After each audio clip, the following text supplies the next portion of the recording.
เรียนพรได้ญาติโยมทุกคนทุกท่านตักไตเสาร์วันที่9 ตุลาคม 2568ออกพรรษาและมีกิจกรรมหลายอย่างเนาะคนไปเบิ่งบังไฟพญานาคก็ยังมีศรัทธาในสิ่งต่างๆแต่ละแบบทางฟังเล่ากับว่าห้อยลอยกระทง พอพรรษามันมีการลอยกระทงบ่คือกันแต่ละมองกิจกรรมเอาวันออกพรรษาเป็นสิ่งสมมติอยู่แต่การกระทำต่างๆก็ต่างกันนะประโยชน์นะไปเบิ่งบังไฟมันพุดขึ้นมันก็ว่าเนี่ยได้เห็นบ่ มีความสุขปรากฏการณ์ธรรมชาติอัศจรรย์นะว่าเฮาก็บ่เคยได้ไปจักเทื่อดอกบ่เห็นบ่ได้คิดจะไปพร้อมดอกได้ไปเบิ่งเห็นหยังไฟเนาะจักได้หยังแต่ว่าก็แต่คนเขาก็ว่าได้ไปเบิ่งได้ไปเห็นปรากฏการณ์ที่บ่เคยเห็นในครั้งหนึ่งในชีวิตมันว่าเกิดมา เกิดมาต้องเห็นแนวใดที่บ่เคยเห็นนะบางคนก็คิดว่ามันจังบ่สิสัตว์เกิดมันว่าได้เห็นแล้วก็อันนั้นล่ะเห็นแล้วก็ดับแม่นบ่ถ้าเข้าใจธรรมะนี่เห็นก็ธรรมดาบ่เห็นก็ธรรมดาล่ะมันบ่เรียกร้องได้บ่ดิ้นรนหลายแต่ว่าถ้ามีกิเลสมันก็ต้องดิ้นรนนั่นล่ะโอ้ยอย่าไปเบิ่งเด้เขาไปกันเซลไปเบิ่งหมอลำคือกันไปเบิ่งหยังคือกันล่ะมันคือเยื่อนะมันคือสิ่งที่ว่าเฮาได้เห็นได้สัมผัสคือสินะคือสิสุขคือสิคักคือสิดีนั่นล่ะ จังดิ้นรนอย่าไปคันคิดว่ามันบ่มีสุขคือสิมีไปแม่นบ่มันคนในโลกก็จังว่าหาความสุขมีเงินแล้วเฮ็ดโลดแนวใดมันมีความสุขเห็นว่ามันก็ถูกต้องตามโลกสมมุติที่หลงกันในทางธรรมแล้วมีความเข้าใจในธรรมแล้วมันก็เฮ็ดหยังเฮ็ดให้เจ้าของมีสตินั่นล่ะมีสตินั่นล่ะคือมีความสุขแม่นบ่มีความรู้สึกมันเข้าใจในธรรมชาตินั่นแหละก็คือความสุขและนี่ล่ะมีสุขที่บ่อิงอาศัยหยังสุขตลอดเวลาการทำงานก็เป็นสุขกินข้าวก็เป็นสุขนอนป่วยก็เป็นสุข ว่านอนป่วยแล้วเป็นสุขได้นะใดเนาะมันเหม็นอยู่บ่ก็เข้าใจสังขารเนาะมันก็ปล่อยว่างก็เป็นสุขล่ะมันบังคับสังขารเนาะบ่ให้มันป่วยบ่ให้มันเจ็บบ่ให้พัดภาคมันก็ทุกข์ยึดอยู่ในนี่แหละป่วยก็สังขารบ่เที่ยงมันนี่แหละเฮามาโดยกรรมโดยเหตุปัจจัยบ่ได้คิดว่าเขาคือบ่คือเฮาคือเป็นแน่นี้เขาคือบุญหลายเฮาคือบ่มีบุญคือเขาเอาก็แม่นนั่นแหละเนาะก็ถูกต้องน่ะบุญไปบุญมั่นบุญกรรมมีธรรมะต่างกันเห็นบ่อาพาธน้อยอาพาธมากนั่นเด้บางรูปพระบางรูปเพิ่นอายุ120 ปี160 ปีบ่ในประวัติทางพุทธกาลบ่เจ็บบ่ป่วยเลยก็ย้อนว่าอานิสงส์เพิ่นบ่เคยเบียดเบียนสัตว์เห็นปะพระบางรูปโอ้ยมันว่าแต่คนนี่ล่ะป่วยตั้งแต่ยังน้อยพิการตั้งแต่ยังน้อยเห็นบ่นี่พิการเกิดมากับพิการนี่แล้วคือใบคือติ่งนี่แหละเห็นบ่ ก็กำต่างกันเห็นบ่คนเกิดมาตัวเตี้ยตัวแค่เห็นบ่คนแค่คือเขาคือสั้นคือตัวสั้นฮะ คือเตี้ยแท้คือเด็กน้อยนี่ว่าแม่นบ่ใหญ่อายุเท่านั้นแหละก็คือเด็กน้อยอยู่ตัวเตี้ยนะคนบางคนบัดตัวบักใหญ่น่ะต่างกันกรรมลิขิตมาต่างกันสติปัญญาก็ยังต่างกันนี่ได้บางเทื่อเอาคนตัวแค่อาจสิมีปัญญาก็ได้อาจจะเป็นพระอรหันต์ก็ได้เห็นบ่มันมีประวัติอยู่คนตัวแค่ตัวน้อยไปบิณฑบาตนี่พระเพิ่นไปบิณฑบาตเห็นไม่ยิ่งโหล้อเพิ่นน่ะเป็นโหเสื้อโหนี่เห็นพระอย่างคือตัวน้อยตัวเตี้ยแท้หัวนั่นล่ะ พระเพิ่นก็เห็นแค้วเนาะพระเพิ่นก็ศึกษาธรรมที่พิจารณากรรมฐาน เห็นแควไม่ยิ่งว่าเป็นสิ่งปฏิกูลเป็นของโสโครกบ่มีไผหัวเราะไผบ่ได้โกรธบ่ได้หายเขาหัวเราะเฮาเขาว่าเฮาเขานินทาเฮาบ่มีหายเห็นบ่เพิ่นพิจารณากรรมฐานเป็นธรรมดาคนมันก็ต้องหลงการปรุงแต่งคนมีกิเลสเขาก็ต้องสร้างเฮาเป็นธรรมดาแล้วเฮามีปมเป็นจุดเด่นในการเฮ็ดให้คนหัวเราะได้คือตัวเตะตัวดำตัวแล่ไปในนี้เห็นบ่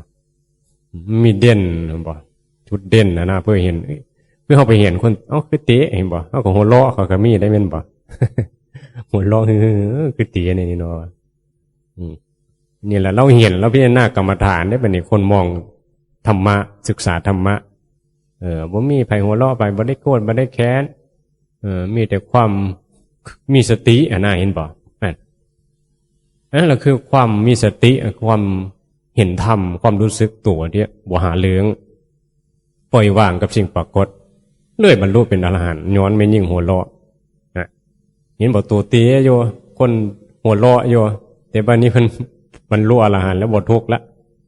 เนี่ยยังไปลงได้ว่าเจ้าของล่อเก่งทำมาหากินเก่งมีเงินเดินสูงยศถาบรรดาสุขสูงแต่ก็ยังทุกข์กับสิ่งปรากฏอยู่เนี่ยมันมีได้มีความเข้าใจในธรรมเห็นบ่กรรมต่างกันอยู่แต่สติปัญญากันต่างกันนี้เพราะว่าบ่ศึกษาธรรมก็เลยมีมุมมองที่ต่างจากธรรมมองในกิเลสคือเก่าแหละฉะนั้นนี่สำคัญอยู่เห็นบ่เรื่องสติปัญญาธรรมะคือเฮามาอยู่วัดเนี่ยมาเพิ่มปัญญาเพิ่มสติปัญญามุมมองสัมมาทิฏฐิร่างกายมันต่างกันแต่จิตใจที่เฮามารับซื่อเนี่ยให้มันเห็นพ้องไปในทางที่จะเห็นให้เจ้าของพ้นทุกข์เนี่ยให้มีปัญญาเนี่ยเมื่อมีความเข้าใจในนี้มันก็ได้มองกันด้วยความเมตตาบ่ได้มีการดูถูกเบียดเบียนเว้าร้ายใส่ร้ายกันดอกนี่การเอาเหมือนว่าตัวของดีผู้นั้นด้อยดอกมีแต่ความเห็นอกเห็นใจเขาบ่เข้าใจก็คุยกันเพื่อเข้าใจหั่นแหละมีมุมมองเห็นบ่ครูบาอาจารย์จังพยายามเทศให้เฮานี่เกิดความเห็นที่ถูกต้องเฮาก็สิมองทุกอย่างเป็นธรรมเห็นคนมาหัวเราะเฮาก็มองเป็นธรรมก็ได้บรรลุอรหันต์แหละนี่มาคนมานินทาโอ้ยมีไหวเขาว่าย่านแต่เขาว่าเจ้าของบ่ดีบ่ต้องย่านดอกเนาะ แนวใดคน100คนเขาก็มองเฮาดีมีดีต่างกันอยู่แล้วก็คือเฮาก็ยังมองผู้นั้นหมู่ผู้นี้บ่ดีไม่แต่มองเฮาคือกันนี่บ่นี่ก็มีคนมองบ่ดีมีคนมองดีก็ธรรมดาได้บ่เห็นบ่เข้าใจธรรมมีอันว่าเฮาสิเฮ็ดให้เขาถือใจหมดทุกคนไม่มีแม่นดอกมันก็เป็นผีบ้าดังนั้นแล้วก็บ้าแล้วเจ้าของมันบ่มีดอกเฮ็ดให้คนถือใจหมดโลกอันนี้คือต้องมายอมรับเห็นบ่ศึกษาธรรมมันก็เข้าใจมันก็เพื่อสิคิดแนวใดก็เรื่องของเขาเรื่องของสูหั่นนะว่าแต่เจ้าของเฮ็ดดีก็พอแล้วบ่ต้องไปสนใจในปฏิบัติดีปฏิบัติชอบในทางธรรมตามคำสอนพระพุทธเจ้านี่แหละที่เฮาศรัทธาเนี่ยแล้วก็เข้าใจแล้วว่าทุกคนก็เขาต้องมองดีบ่ดีอยู่แล้วเป็นธรรมชาติของกิเลสตัณหาอยู่แล้วเฮาต้องแก้ไขใจเจ้าของอย่าไปมองดีมีดีคือมันอย่าไปมองเพื่อเสียบนะถ้ามองในธรรมน่ะศึกษาธรรมคือมองกรรมนี่ละเห็นบ่ที่เฮาเว้านี่ละมันต่างกันเห็นบ่ก็เข้าใจได้บ่ว่ามันเป็นธรรมชาติมันก็เป็นธรรมนั่นแหละเห็นบ่ก็เข้าใจเหตุปัจจัยอันนี้แหละมันเป็นธรรมมันก็บ่ได้สงสัยเขาบ่เข้าใจธรรมเฮาเข้าใจเฮาก็บ่ได้แม่นว่าดูถูกเขาเข้าใจเพราะว่าเขาบ่ควรขวายศึกษาฟังธรรมะครูบาอาจารย์บ่เข้าใจเฮาก็เข้าใจบ่ยังบ่มีความเพียรที่จะพยายามกระตุ้นเจ้าของให้มีพลังศรัทธานะถ้ามีศรัทธามีพลังมันก็เห็นโทษแน่เห็นคุณแน่นะมองอย่างเห็นโทษมองกิเลสตัณหาเห็นโทษบ่เฮ็ดก็คือความโสหั่นแหละอย่าไปเฮ็ดความคิดที่เป็นโสอย่าไปเฮ็ดเอียงเป็นคุณเอาความดีมองในแง่โลกเฮ็ดความดีเนี่ยก็ทำความดีคือดีเว้าดีทำดีทีนี้ก็มาศึกษาต่อดีหรือบ่ดีอันนี้ก็มันก็เป็นเรื่องของการปรุงแต่งการเสพเจ้าควรสิปล่อยสิว่างบ่ควรยึดดี ก็ผ่านจุดนี้มาเห็นบ่มันต้องผ่านความบ่ดีก่อนจากชั้นของความคิดบ่ดีมากระทำความดีอันนั้นแหละคือความเพียรนั่นแหละสัมมาประธานสี่ความเพียรเพียรระวังเพียรระวังความคิดบ่ดีแล้วก็เพียรพิจารณาจิตใจเจ้าของให้มันคิดดีเมื่อความคิดบ่ดีเกิดขึ้นก็ละเพียรละเพียรทั้งจิตได้นี่ไม่ใช่แม้นความเพียรมันคือขยันก็ขยันนั่นแหละขยันทั้งจิตขยันสังเกตขยันพิจารณามาอยู่ในวัดนี่แห่งมีอุบายให้เราได้พิจารณาให้สังเกตครูบาอาจารย์เพิ่นมีกฎระเบียบข้อวัดโดยเฉพาะมีสื่อธรรมะเว้าให้เราคิดนี่นะครับเอาไปคิดเอาไปพิจารณาสังเกตเพิ่นเฮ็ดไปเพิ่นเฮ็ดนั้นเฮ็ดนี้นี่เพื่อหยังประโยชน์หยังทำแล้วยึดอยู่บ่เนี่ยฉะนั้นนี่สิ่งสำคัญตรงนี้แหละจังว่ามันเฮาได้มารับสื่อธรรมะเนี่ยมันเฮ็ดให้เฮามีมุมมองต่างเปลี่ยนแปลงความคิดเจ้าของได้เปลี่ยนชีวิตได้คนในโลกเขามองต่างอยู่แล้วเพราะเขาไม่ได้มาสัมผัสเขาบอกว่ามีคนมีความเห็นว่าการบวชดีดอกเนี่ยบอกเพราะเขาไม่ได้เข้ามาบวชมาสัมผัสมาศึกษาให้มันลึกซึ้งในนั้นความเห็นในโลกต่างๆกับความเห็นในธรรมก็น้อยที่จะเห็นให้คนนี่ได้เกิดความเห็นที่เป็นธรรมคือเดียวเมดคือมองอีหยังก็พอดีเมดนะมองบ่เสียบเนี่ยนอนอยู่แล้วโลกคือความเป็นเข้าต้องมีกิเลสต้องหาแต่แนวสุขคือสิ่งที่พอใจให้เจ้าของนั่นแหละเข้าใจเห็นบ่ใช่เขาที่เมื่อเข้าใจตัวกิเลสเขาจึงต้องมาละมาศึกษาใจเพราะว่ามันมีแม้ว่าเมื่อเข้าใจแล้วมันสิกิเลสมันสิเมิดมันก็ต้องปฏิบัติเลยบัดนี้ก็คือน้อมใจมาเจริญสติเห็นกิเลสในใจเจ้าของละความเห็นผิดมุมมองที่เขาไปกระทบนั้นกระทบนี้ก็คือเฮ้าเว้าอะไรว่าพรรษาบางคนก็ไปเบิ่งพญานาคบางคนก็ทำพิธีลอยกระทงประเภทนี้ตามชื่อที่เจ้าของอยู่สังคมที่เจ้าของอยู่มีความเสือแนวใดเห็นบ่ความยึดถือกันมาแนวใดมันก็ยึดถือแบบนี้แล้วก็บ่มีชื่อมาอธิบายให้เกิดปัญญามันก็ยังเสือว่าแนวนั้นดีเพราะอาศัย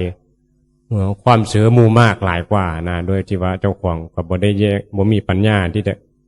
คิดว่าอันนี้มันดีกว่าเสือแบบบ่มีปัญญาเสือแบบพิสูจน์บ่ได้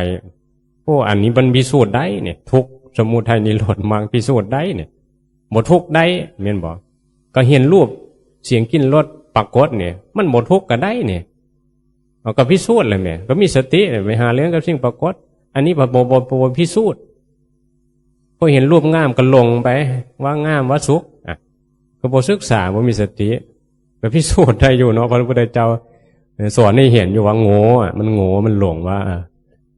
รูปมันบ่เที่ยงพระพุทธเจ้าก็ยังสอนอยู่มันบ่แม่นตัวตนนี่เบื้องแม้แต่เบื้องกายเฮานี่เนี่ยบ่แม่นตัวเฮาสักมื้อเฮาก็ต้องตายก็ยังมึงบ่ยอมเห็นอยู่บ่กิเลสก็บ่พิสูจน์ก็คือบ่ได้น้อมมาปฏิบัติเห็นความแก่ความเจ็บความตายความพัดพรากมันก็เลยยึดมันก็เลยถือก็เลยทุกข์แหละเพราะมันบ่เป็นไปดั่งใจเจ้าของเด้มันก็ต้องบ่เถียงคือเพราะมันเป็นความจริงความจริงที่ยึดมันถือมันบ่ได้ในเมื่อปฏิเสธความจริงบ่ยอมรับความจริงนะต่อต้านในสิ่งที่มันเป็นไปบ่ได้มันก็ทุกข์แหละดังนั้นเข้าใจยอมรับมันก็บ่ยึดกายใจไปเฮาแม่นบ่เนี่ยมันสิเริ่มเข้าใจธรรมชาติว่าความสุขมันบ่ได้อยู่กับอันนั้นกับอันนี้แต่มันอยู่ในมุมมองในจิตใจของเฮาที่บ่มีปัญญาเนี่ยบ่หลงในโลกเขาแล้วเขาหาความสุขกับอันนั้นอันนี้ก็อันนั้นทางโลกอันนี้ทางธรรมคุยแต่ทางธรรมคุยแต่ทางละทางว่างทางโลกก็คุยแต่เรื่องจะได้จะมีเมียงามรสงามเพื่อนงามแม่นบ่อาหารแซ่บกินไปแนวใดมันแซ่บเดี๋ยวทางถ้ำเห็นบ่ก็กินอย่างที่มันแซ่บนั่นแหละแต่ว่ามันได้ตามเหตุตามปัจจัย ได้ของเลือดก็ฉันของเลือดได้ของเลวก็ฉันของเลวได้ข้าวเปล่าก็ฉันข้าวเปล่าครูบาอาจารย์บิณฑบาตแต่เก่ากันเพิ่นก็บ่ได้เป็นทุกข์กับสิ่งกระทบเพราะเพิ่นศึกษาธรรมถ้าเฮาเป็นพระเป็นชีบ่ศึกษาธรรมเฮาก็ทุกข์แหละโอ้ยกูคือได้หน่อยแท้มึงคือได้หลายบางเทื่อก็ได้แม่นบ่คือเอาหลายแท้อันน่ะกิเลสหนาเนี่ยไปเว้าเขาอีกก็บ่ได้เห็นว่าเจ้าของมีกิเลสได้แม่นบ่เขาจะได้หลายก็ปล่อยกันแหละเฮาพ่ออยู่พ่อกินก็พอก็แบ่งปันกันแหละเขายังบ่ฮู้จักธรรมะก็นั่นแหละเปียดก็สงสารเขาแหละแม่นบ่เนี่ยพิจารณาเนี่ยเฮาก็บ่เป็นทุกข์บ่ได้ก็บ่ได้ก็นั่นแหละปล่อยไปแหละนี่แหละแต่ว่าสอนคู่มืออยู่ธรรมะเทศคู่มืออยู่ให้เบิ่งเจ้าของแนะนำกันแนวใดมันถูกต้องแนวใดที่เป็นไปเพื่อ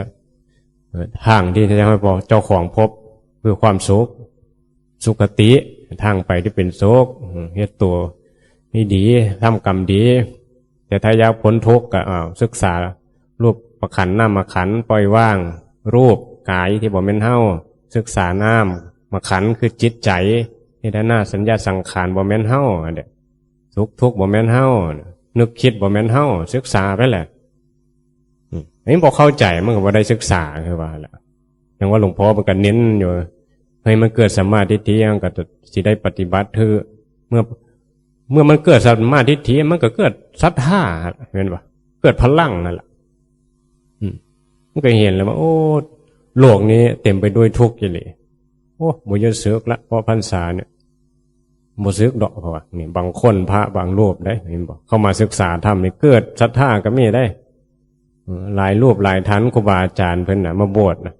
มีบวชจัก15 มื้อ7 มื้อบวชมาแล้วมันต่างกันกับโลกว่ะเฮาบ่เคยสัมผัสทางธรรมความสุขทางธรรมเนี่ยมันสบายกว่า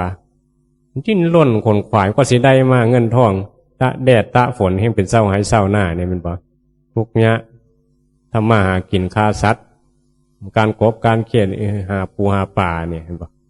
หาขี้ไก่เดินเนี่ยเห็นบ่ขี่รถกายมากก็เก็บขี้ไก่เดินขายทำมาหากินเนี่ยชีวิตดำรงด้วยการเบียดเบียนกันเนี่ยมาอยู่ในทางธรรมก็มันก็มีแต่ความดีเนาะเฮ็ดกระทำกันแล้วก็มีแต่กัลยาณมิตรแม่นบ่พระมันอยู่ในศีลในธรรมเด้มันมีกฎบังคับอยู่แล้วให้เป็นคนดีเพราะนั้นแหละจังว่าในสังคมนี่ก็จังว่าเฮ็ดให้เฮานี่มีมุมมองที่เกิดความเห็นต่างสร้างความเห็นเจ้าของในการที่จะประพฤติปฏิบัติตนให้ไปในทางที่ถูกรวมทั้งได้มาเจอกัลยาณมิตรครูบาอาจารย์ที่เป็นนักปราชญ์บัณฑิตก็ชี้ทางให้เฮาปฏิบัติตามคำสอนพระพุทธเจ้าให้ถูกต้องแต่ก็สำคัญคือเจ้าของนั่นแหละเนาะที่น้อมนำมาประพฤติให้เห็นตามเพิ่นบ่บางคนก็บ่เห็นตามคือว่าหั่นล่ะหมดถือใจก็บ่แม่นว่าต้องเอาถือใจเจ้าของจังหวะดีฮะถือเรียกได้ของดีได้อีหยังที่รู้สึกดีฮะนะนี่แหละจังว่าพิจารณาเบิ่งให้มันดีๆเฮา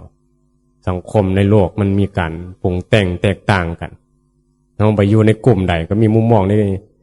ในแบบเขาแหละเขาก็ได้รับซื้อมาก็คือความซื้อมาตะกี้แต่ก่อนมันเปลี่ยนแปลงยากอยู่ได้เฮาบ่ตั้งหลักหรือศึกษาให้ชัดเจนบางทีคนแค้นงอนแง่นแม้แต่เข้ามาบวชคือว่าล่ะหลักปฏิบัติก็เอาสิหลงทางไปได้เสียเวลาได้เฮาจับหลักการปฏิบัติได้มันก็มันคงนะแบบสบายเลยล่ะปฏิบัตินะแล้วก็มันหมายถึงว่ามันก็สิเห็นโทษนะมันสิชัดเจนนะว่าง่ายๆชัดเจนถึงแม้ว่ามันสิปฏิบัติบ่ได้หลายแต่ว่ามันชัดเจนอยู่แล้วว่ามันเห็นทางอยู่แล้วว่าพ้นทุกข์แน่นอนละทางนี้แต่ว่าได้เล็กน้อยเผลอแน่ลงแน่ก็ธรรมดาโง่แน่ฉลาดแน่ก็นั่นแหละมันก็สิมีสติกลับมาได้แต่ผู้มีความเข้าใจนี่สิบ่ถอยนะมันก็มีท้อมีอุปสรรคมีม่านขวางเป็นธรรมดาละไหมบอกว่าอีหยังในโลกแต่ว่าคนโง่นี่สิเอาอุปสรรคมาเฮ็ดให้เจ้าของถอยแม่นบ่ไม่เฮ็ดเจ้าของท้อ แต่ผู้ฉลาดเนี่ยสิเอาอุปสรรคนี่มาเป็นยาสู้กำลังเอาความทุกข์เอาม่านมาเป็นยาสู้กำลังมาเป็นบททดสอบให้เจ้าของโอ้ก็ยังโง่อยู่เนาะเห็นปะกูยังทุกข์กับคนนั้นอยู่เนาะยังทนบ่ได้กับเสียงนินทาเอาเว้าให้กะเด้อมึงเด้ออยู่นะเห็นปะนี่ที่มาเป็นยาสู้กำลังตัวว่ามันธรรมดาเนาะโลกนี้เฮาก็เคยเป็นคือกันในโลกเฮาก็เคยนินทาเขาให้เว้าให้คนนั้นคนนี้บ่ดีชื่นชมคนดีชื่นชมคนดีว่าดีแบบเฮาถือใจเขานะเขาให้เฮาได้ดังใจเฮาก็ว่าเขาดีแม่นบ่แต่ว่ามีแม้ว่าดีแบบเฮ็ดให้มีซื่อกระตุ้นให้เฮานี่ทำความดีนะมันดีคนละแบบจะได้ดีถือใจนึงแหละดีถือต้องนึงดีถือธรรมนึงแล้วถือต้องเนี่ยมันถือหยังถ้าในหลักของพุทธศาสนาก็ต้องถือธรรมแม่นบ่ถือธรรมนี่แม่นเขาด่านะก็ถือต้องเห็นบ่ถือธรรมเนาะถือต้องละเขามาด่าเขามาส้มก็สิบ่มีตัวตนนะมันม่วงต่างเลยเห็นบ่มีหลักธรรมสบายในนี้แหละว่าจะคือเฮานี่ได้เข้าใจธรรมะกันเฮาสิได้ปฏิบัติถือข้อวัดปฏิบัติอุบายต่างๆแค่เป็นตัวซอยให้เฮามีสติแค่นั้นแหละใส่ให้มันเปลี่ยนอุบายข้อวัดมันต้องมีแหละเพื่อประกระตุ้นให้เจ้าของมีสติเราต้องรักษาข้อวัดครูบาอาจารย์ไว้พระชี้อหย่างกันที่เพิ่นเข้าไปสังเกตเบิ่งเห็นบ่หรือว่าอ่านในประวัติเพิ่นพายเฮ็ดในนั้นก็มันเป็นตัวซอยให้มีสติเนาะเวลาฉันพระฉันบ่ให้เสียงดังหมายถึงว่าการให้เจ้าของมีสติการมีความสำรวมก็คือการตั้งสติฮะบอกว่าอยู่ใส่ได้สตินี่เป็นสิ่งสำคัญเนี่ยนั่นแหละระลึกรู้ตัวเอาจับแล้วก็พิจารณาให้มันเกิดปัญญารูปนามกายใจบ่แม่นเฮาเนี่ยสิ่งต่างๆที่มีอย่างน่าหลงไหลแม่นบ่เกิดดับเห็นอย่างมากก็ดับได้ยินอย่างมากก็ดับหมดเนี่ยพิจารณาให้มันเห็นชัดมันก็เบื่อหน่ายไปเองแล้วเขามีความสุขกับอันนั้นอันนี้เนี่ยโอ้ยฟังเพลงม้วนโอ้ยมันก็เริ่มพิจารณาเอาก็เปิดอยู่ฟังเพลงเบิ่งก็นะมันก็แม่นอยู่ได้ก็ซื่อๆอยู่บ่คือแต่กี้ได้ฟังแล้วมันก็ดีม้วนมันเหลือมเบื่อมันเข้าใจอ่ะนะแรกๆบวชมามันก็แม่นอยู่มันยังบุกิเลสยังหนาอยู่ได้ยินเสียงเพลงช่วงหนึ่งเนาะเมืองบ้านยินเสียงเพลงเปิดหมอลำหมอนเนี่ยเสียงก็ไปเต้นน้ำเขาเดียวอ่ะเกิดเนี่ยนั้นก็มีได้นี่ก็พิจารณาตามธรรมครูบาอาจารย์สอนเนี่ยเอาเทศนะฟังเทศเนี่ยฟังหัดสวดมนต์เนี่ยละคือเบี่ยงเบียนอารมณ์เนี่ยนะอย่างเฮ็ดให้จิตมันทำงานนะมีสันนมกบุญอยู่ในกามมันก็เครียดแต่เรื่องนั้นเรื่องนี้ไปต้องทำหน้าที่ของพระก็เลยหัดสวดมนต์ให้มันได้เฮ็ดไปเครียดก็เฮ็ดไปหน้าที่เนาะมันเป็นงานมันเป็นอาชีพมันสิว่าก็ได้เป็นอาชีพเพื่อกันได้มาสวดมนต์พระอาชีพนักบวชต้องทำงานทำหน้าที่สงเคราะห์ญาติโยมเห็นปะนั่นแหละต้องว่าหาอุบายให้เจ้าของอยู่ได้นะแล้วก็ศึกษาธรรมะให้มันเข้าใจตรงนี้แหละสำคัญนะว่านั่นแหละเขาก็หาอุบายแต่ละคนพิจารณาเบื้องที่อยู่ในเส้นทางพระธรรมะได้แนวใดนะก็ต้องศึกษาเบื้องอุบายของครูบาอาจารย์ก็หลายแบบอะไรที่มันถือจะเล่นเจ้าของก็น้อมนำมาปฏิบัติเลยบางเทอมันก็บอกคือเดียวได้เห็นบอกแต่เฮ็ดเนี่ยใดให้เจ้าของมีสตินี่แหละมันตรงนั้นล่ะคือเดียวมีสติเพื่อละกิเลสเนี่ยพิจารณาเบิ่งเฮาเอาว่าสมะฟังสำเนละสาธุ